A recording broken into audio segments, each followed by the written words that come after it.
Warning. This video and all other videos on this channel are for entertainment purposes only. The content of this video and all other videos on this channel are the opinions of the creator only and do not constitute legal, trading, investment, or financial advice of any kind. Investing carries a high level of risk and the majority of retail clients lose money. Do not invest any capital unless you understand the risks and you are prepared to lose it all. Alright, hello and welcome to Camel Finance. I'm your boy Camel and I've got the man flu, but to be honest, I've never been more grateful to have it. The last 2 or 3 times I was ill, I could barely breathe. I had shooting and sharp, spiky pains in my lungs. I had to have steroids just to help me breathe. I spent the whole week gasping for air, and this time around, having a fever and muscle pain just feels absolutely glorious. So being able to breathe is highly, highly underrated in my humble opinion. But as ever, okay, no rest days, no going away for family issues, no pauses and breaks and time off for mental health. We stay consistent, we turn up every day and we put in the work. Today I wanted to talk about, briefly, distractions. I keep seeing a bunch of distractions out there and I just wanted to point at them because they're always quite curious to me. I also think it's time to start nailing down a few gains, so I'm going to touch on a few charts and point at that. And then there's a lot of talk at the moment about printing, QE, stimulus, easing, all of this kind of thing. And as ever, it's the nuances that are important, right? We have to be able to decipher between outright QE and Fed balance sheet expansion versus what is stealth QE and sort of little bits of stimulus that can be offset. I see a lot of people getting excited about printing. A lot of people are in the comment section saying, yeah, well, they're going to print this, this, and this. But again, the devil is in the details, right? It's important to pay attention and to understand the nuances. First of all, I wanted to point at this, okay? I'm sure you've probably seen this. It's absolutely everywhere at the moment. And I can't help but notice, it seems like we're living through the middle of the largest Fed blunder in history. We're perhaps weeks or months away from major tops in the stock market and a recession showing up early next year. Well, they won't declare it until a little bit later, but I think we're probably already in a recession. I think we're going to see some very, very large unwindings just around the corner. And all I can see is people going, hey, look at this, right? Don't pay attention to the blow off top, okay? Don't exit near the top of the market. Don't look to get some hedges on. Don't look to protect your capital. Instead, have a look at this, okay? Just chew on this. And then these kind of themes, right? This kind of thing with people in their islands and all this kind of nefarious stuff they get up to, that's become so commonplace nowadays that people kind of hear about it and then they get over it just as quickly. And so then they seem to move to plan B. Like, oh, well, you're already bored of that other stuff. Well, have a look at this cute hippo, okay? Again, don't pay attention to the markets. Don't pay attention to the macro cycles. Don't pay attention to the largest Fed blunder in history. Instead, take a look at this cute baby hippo. Right? And I can't help but notice that this kind of stuff always seems to circulate right around the time that something really bad is happening under the hood. I remember one that sticks out in my mind very, very clearly is the UK pension systems got margin called about 1.5 years ago, right in the middle of a tightening cycle. They got margin called and the central bank had to step in and do something like $65 billion of printing to bail out people's pensions in the UK. And right around that time, they bombarded the UK with royal family type news and, oh, chew on this for a bit. There's a bit of drama here and have a look at, this prince has fallen out with this queen, or I don't know what the hell it was, but you get the point, right? And I can see people are slowly but surely wising up to these distraction techniques because I've seen a lot of people comment on this baby hippo and saying this must be a psyop. Like, why, why is this going viral right now? Why does anyone really care? And again, I like to just be an objective observer. I genuinely can't name anyone in this picture, apart from these two, I think. There was a whole heap of other ones lower down, and again, I can't even tell who these people are, to be honest, but I think by now we all kind of realize that this stuff does indeed form as a distraction, and I think they want everyone to be focused on whose name's going to come out next, right? Who else is going to come out to be involved with this stuff? But the reality is every single one of them are, okay? You don't get to be in that industry if you're not in some way, shape or form corrupted. So again, don't focus on nailing down gains. Don't focus on the recession. Instead, have a look at this weird hippo thing. On a more serious note, here is the current gold trade. I think this is getting long in the tooth. I think we should be heading into a daily cycle low. If I have the count right, then we are currently on something like day 15. So I'll be looking for a top to come in, if not today, in the next 2 or 3 sessions. And for me, I'm thinking that some kind of trendline violation here will be me exiting the market. I'm also thinking, even if we can just get one big green candle to finish this up to around 2,700, that will be more than enough for me to just shut this trade down and then wait for the next daily cycle low. And more importantly, it's out of the next daily cycle low that we should then get some kind of left translation in the daily cycle and head down towards that weekly cycle low. So still pushing this trade until it becomes unreasonable to do so. But I think having some kind of trailing stop here is not the worst idea in the world, if that's your kind of thing. For me, getting ready to nail these gains down over the next few sessions is going to be the focal point. If you're a level 3 member, there's a mining position we've also got open as well. that pertains to this, and I'm going to be nailing that down as well. So look out in the community tab for the notifications for when I close the trade there. I'm also thinking the stock market is currently getting a little bit long in the tooth. We are, I think, on something like day 36 today. So we'd be expecting this probably to be the high for this cycle, and I'll be looking for some kind of decline over the next 3, 4, 5 sessions into a daily cycle low.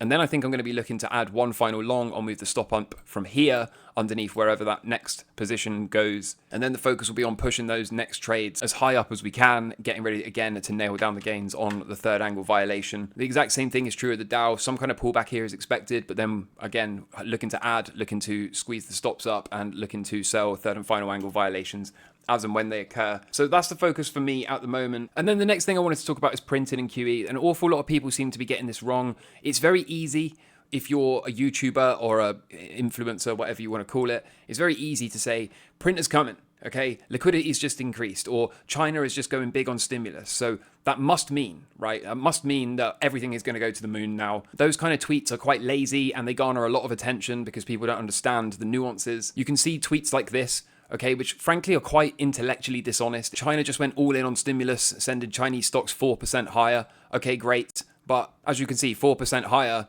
doesn't really make a shred of difference, okay? I still operate from the posture that if the market and the price doesn't care, then why should I? Yes, this chart here looks like an insane pump, but like I said, with the context of zooming out a bit, you can see this is hardly something to be excited about in my humble opinion. A lot of this easing in China, as you're going to see as well, is essentially a nothing burger, right? They've lowered policy interest rates and signaled more cuts are coming. Okay, great, but so is the rest of the world. They have cut rates on over $5 trillion worth of mortgages. Okay, great. But again, if we're lowering Fed policy, then mortgages will come down too. Not to mention, have you seen China's real estate market? Because it has been in a non-stop downtrend since 2020. So is this really something that's going to pump our crypto bags? I don't think so, personally. I see a lot, like I said, a lot of people are out there saying, well, they've just started the printer again. Okay, but as you're going to see in a minute, that printer doesn't really mean anything. It's Fed balance sheet expansion that is important. Again, they've eased rules for second home purchases. Okay, great. But does that translate to pumping Bitcoin? I don't think so. And there's always an argument to be made. Yeah, well, if people have more spare money, maybe they'll ape Bitcoin. Maybe they won't though, right? This is the reality. Lowered the required reserve ratio for banks, freeing up fresh lick. Yep, that's true. But again, you know, with the stock market as depleted as it is, with China already being in deflation, okay, again, I think it's important to ask ourselves, does this mean our altcoins and our Bitcoins are going to be going to the moon anytime soon? I'm not convinced it does. They also pledged 100 billion USD in equity market support. Okay, great. Have a look at the Chinese stocks, okay? Does this look like something to be excited about at this current moment in time? Again, this thing has been in a downtrend since 2020 or early 2021. And so are we really getting excited about 100 billion in equity support? I don't think so. And so again, it's easy to point at a chart like this and say, look, it's up only from here. And look, they're doing huge amounts of easing. But the question is, does this necessarily translate to massive upside in the price of Bitcoin or the US equity markets? I don't really think it does, is the absolute truth of the matter. And as Ben points out here, okay, they're running out of options. China's previous efforts to boost stocks just fell flat. Okay, have a good look at this. Easing does not necessarily always translate to higher stock prices, higher Bitcoin. And so it's important to point out the difference here, okay? We have a whole heap of stealth QEs running, particularly in the US, right? We've had the BTFP, the Bank Term Funding Program, that was a stealth form of QE. We had FDIC balance sheet expansion, that was hide the bailout. We've had all kinds of reverse repos. But the difference here is, okay, this has been occurring against a backdrop of tightening. The Fed has not been expanding the balance sheet. It has instead been engaging in balance sheet runoff. It has been tapering the balance sheet, and it still continues to taper the balance sheet. It's easy to point at this stuff and say, well, here comes the liquidity, here comes the printer. And because the market is so inexperienced at the moment, because there's so many new investors in the space, okay, they look at this, because they've only been around since the C19 plunge, right? They look at this sell-off in Bitcoin and in the stock market that occurred when that thing spread around the world. They understand that about 6 trillion was printed somewhere down here. Okay, and then they look at the charts and say, well, everything went to the moon. So therefore, printer equals asset price appreciation. But the reality is, okay, the nuance that we need to understand here is it wasn't just the 6 trillion of printing that occurred here. It was Fed balance sheet expansion. What does that mean? It means they print money, they buy assets, and they put them on the Fed balance sheet. it is that Fed balance sheet expansion that translates to insane upside for risk assets, and particularly hard assets like Bitcoin with a limited supply and gold and that kind of thing. But if they did 6 trillion here and they weren't undergoing Fed balance sheet expansion, we probably wouldn't have seen anywhere near this level of upside. And so fast forward to today, are they engaging in some printing? Yes. Are they still doing stealth QEs in all types of places and shapes and sizes? Yes. But are they expanding the balance sheet? No. Not at all. In fact, like I said earlier, they are running off the balance sheet. They are still tapering the balance sheet. And just like how we hike rates, then we hold them paused, and then we cut them, okay, the same is true of balance sheet runoff. We expand the balance sheet, we pause for a bit, we taper the balance sheet, we pause for a bit, and then we expand the balance sheet again. Okay, so if you think where we are now, we are in the middle of tapering the balance sheet. We are undergoing balance sheet runoff. The idea that they're all of a sudden going to just do a complete 180 and move right back to balance sheet expansion, particularly with markets at all-time highs, is simply to not understand how the Fed operates. I also saw a bunch of comments saying, well, Powell said he's willing to print if need be. Yes, he said he was, but he also said that he was committed to continuing to taper the balance sheet, and that the reason they were confident that that would be okay is because they can offset that liquidity tightening via the reverse repo. So what we're seeing right now is for every piece of stimulus, for every piece of liquidity that is coming into the market, there's also a counteracting force. The Fed is going to be in absolutely no hurry to resume balance sheet expansion with all these markets at or around all-time highs. And as I said, the key thing is they're still running off the balance sheet, then they will go to a pause, and then they will start to do this whole balance sheet expansion thing all over again. So the point is, okay, it's easy to make headlines like this. It's easy to choose a one-day chart and say, look at this, okay, stimulus is coming. But as ever, context is key. China's already in deflation.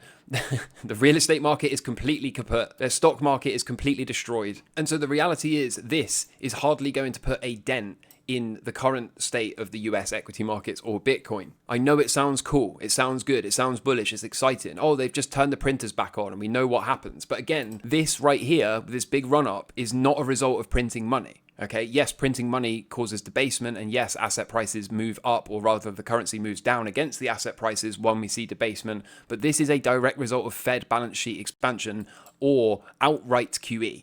We remain a very, very long way away from outright QE, meaning printing money and buying assets to put them on the Fed's balance sheet. We are a long, long, long way away from that. And remember, as I've said a bunch of times before, but it's really important, in here, they had to print an unusual amount of money because everyone was locked down. They shut the entire world down. No one was going to work. Nothing was turning through the system. They had to do that because the entire world had stopped. But regardless of whether we go up first and then down or straight down from here, unless something completely shuts the world down again, then the economy's still going to be ticking over, and it's going to look far more like a normal recession than this kind of black swan event back here. And if it doesn't look like a black swan event back here, where everyone is trapped in their house and no money is moving through the economy and the entire world has been put on pause, they're not going to return to outright QE and Fed balance sheet expansion, because why would they? And I know people go, well, they have to print. They have to print because of debt. Yeah, but you don't realize, like, they don't have to do it until 2026 or later. They don't have to do it for a long, long time. So is printer coming? Yes. Is printer coming around 2026? Yes, that makes perfect sense. Mid to late 2026 is probably when we start to see the true printer, the true QE with Fed balance sheet expansion start to pick up again. But as I said, we're still in the middle of tapering, then they will move to being paused, and then eventually they will reluctantly, and of course in typical Fed style, be very late to return to outright QE and Fed balance sheet expansion. So I know it's exciting to say printer's coming, Bitcoin to the moon, okay? But it is very important to understand the difference. And it's also important to go and do the research and understand that for every one of these stealth QEs, which is stimulative, they are also operating tightening. And lastly, yes, we have started to ease, okay, in terms of interest rates. Yes, we have started the cutting cycle. Yes, that cutting cycle is going to get incredibly aggressive and it's going to speed up on the way down. Each one of these cuts that's upcoming is likely to be 75 basis points, right? They're likely to start panic cutting very soon. But remember, that doesn't have an immediate impact on the markets. All of these interest rate cuts typically take around 6 to 12 months to work their way through the economy. So yes, easing is coming, okay? Easing is going to show up eventually, but the likelihood is, first we probably have to see much lower numbers, a big bear market, a global recession, and then out of the bottom, that's when they can do the true QE, the true stimulus. That's when we can have interest rates held low for a while. And that's when we can come swinging and screaming out of those macro cycle lows due in 2026. So I'm your boy Camel. I hope you're doing well in life. I'm going to go and lay down and focus on healing myself from whatever this man flu virus thing is. And as always, I'll be back tomorrow. Until then, take care. All the best. Cheers. Bye.